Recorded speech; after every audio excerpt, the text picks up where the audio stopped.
Muonekano wa Wema Sepetu, watu wengi sana walikuwa wanajiuliza kwamba je, hii ni mimba ya miezi mingapi? Yaani swali ambalo mashabiki wengi wanajiuliza sana, na nikufahamisha kwa sasa Wema Sepetu mimba yake ni ya miezi 6 kuelekea 7, licha ya kwamba watu wengi wameshangazwa kuona kwamba mbona tumbo limekuwa ni kubwa sana ghafla.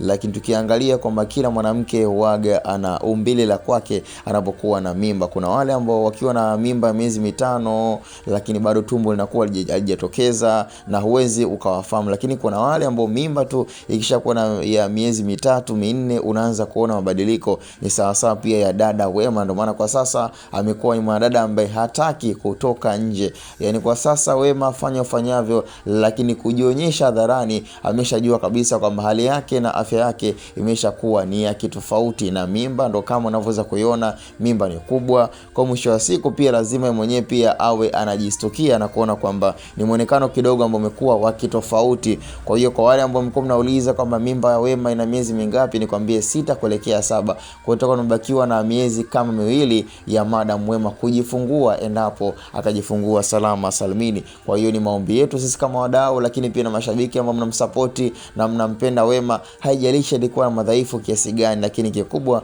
kuendelea kumwombea Madam Wema Sepetu. Cha msingi tukutane kwenye upande wa comment ndani ya Bongo Umbea TV.